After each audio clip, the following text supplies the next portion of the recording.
Welcome to part 4 of this series. In this video, we prepare our CAP project to become cloud ready. Until now, our application was running locally.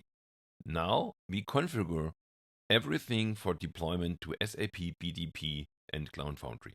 We will add SAP HANA, XSUAA for authentication, the HTML5 Repository. Then we convert the project into a multi-target application. After this step, the project is fully prepared for deployment to the cloud. I intentionally follow this order.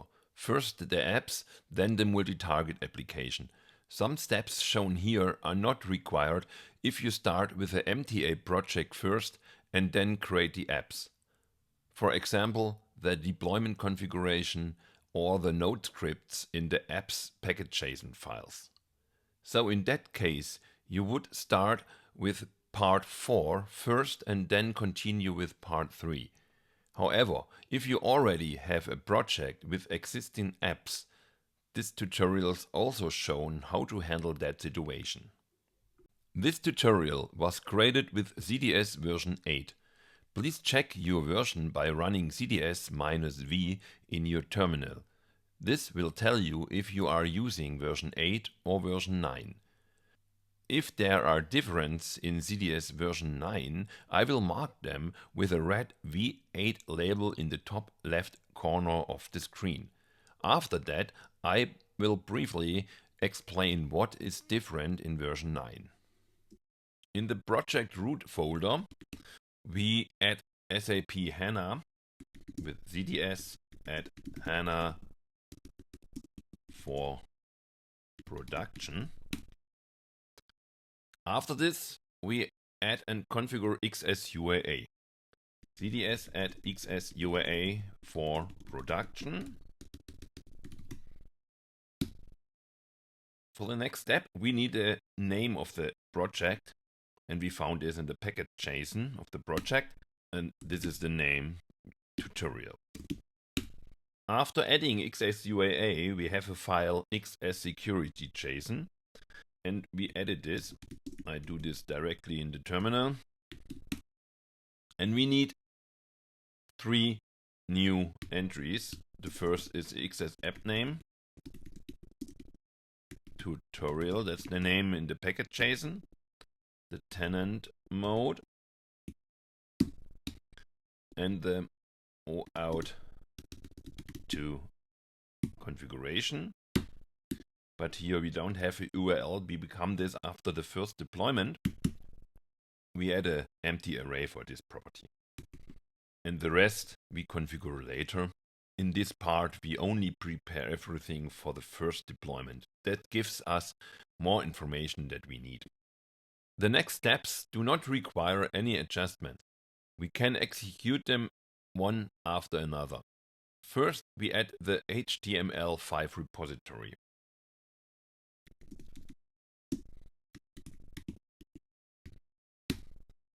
Then we add the multi-target application support.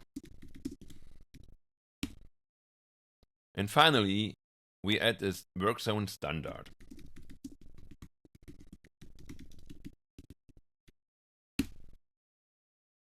And now we add the app router.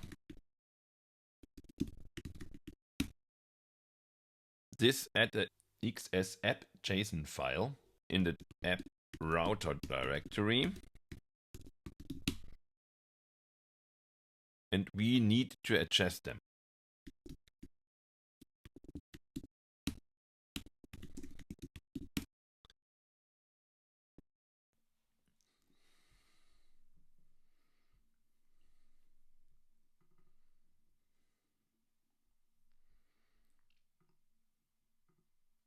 First, we delete the local dir and the cache control lines and add the service property HTML5 apps repo RT and the authentication type to xs-security.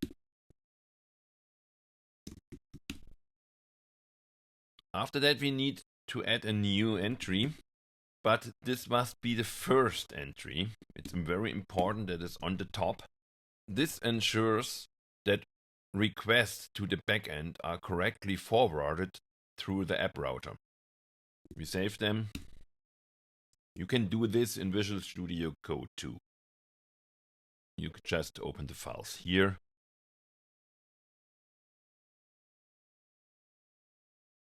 Or here. In ZDS version 9, the xs-app.json file is much shorter after creation. Without any changes, it still works and the apps can be opened in the SAP BTP under HTML5 application. However, later steps in this tutorial require additional configuration. So please adjust the xs-app.json of the app router as shown in the video description or in the GitHub repository. In this short presentation, we take a look at the xs-app.json file of the app router. We will explain how routing works and how requests are handled. The goal is to give you a basic understanding so you know what happens behind the scenes. The xs-app.json file is located in the app router directory.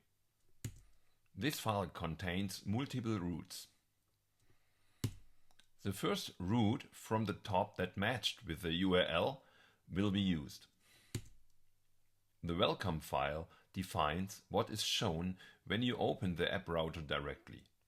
Let's look at an example to see how this matching works. We see the first route and the URL entered in the browser. The string insert is a regular expression that is applied to the URL. I will briefly explain how it is used here. The caret symbol defines the start of the URL. /app/ is searched in the URL and it is found. The plus means at least one character must follow. The character must not be a slash. We will see the text tut elem, so this condition is fulfilled. Next, /odata/v4/ must follow. This is also the case. The point means any character. The star means that there can be any number of characters. Since it is inside brackets, it defines a group. The dollar symbol defines the end of the URL. The part inside the brackets is a group. We will see later how this group is used. Now let's look at a URL of an app using the same process. Here we see the URL of the Elements app. The caret symbol again means start of the URL. /app/ is found in the URL.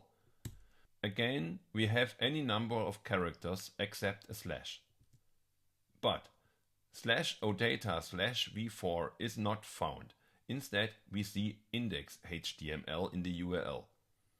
So this part is not matched, and a whole route does not match. Now, the next route in the xs-app.json file. This starts again with a caret symbol. That means start of the URL. /app/ is found. Again, we have any number of characters inside brackets, so this is a group. And at the end, we have the dollar symbol, means end of the URL. This time, the blue highlighted part is the content of the group. So, what is this group used for? Let's look again at the first URL and the route that matched. Here again, we see the URL and the route from the first example. We know that catalog/books is the content of the group 1. The target is /odata/v4/$1. $1 is the placeholder for group 1. This first becomes https://server/odata/v4/$1. The $1 is replaced by the group. Now we have the full URL. The destination defines which service is called. CSRF protection helps to prevent unauthorized API requests, for example from scripts or other websites. Even if you are logged in, these requests can be detected and blocked. Authentication types defines how authentication is handled. This can be done using XSUAA login or by forwarding tokens. Using XSUAA ensures the correct flow. The other routes are not used. The app router calls the service internally and returns the result. The URL in the browser does not change. This makes the app router easy to use and also more secure, because the service is never called directly. Next, we install the node modules for all MTA parts. We run npm install or npm-i in the project root and in all app folders where it's required. Here.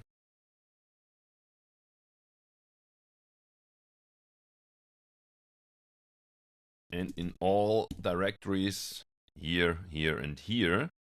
For PowerShell Core, I use a small script that installs everything automatically. You can find this in the video description.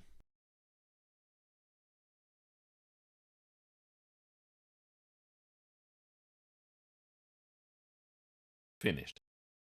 Now the project is ready to deploy to the Cloud Foundry. We will do this in part 5 of this series. Thank you for watching. I would really appreciate a like and a follow.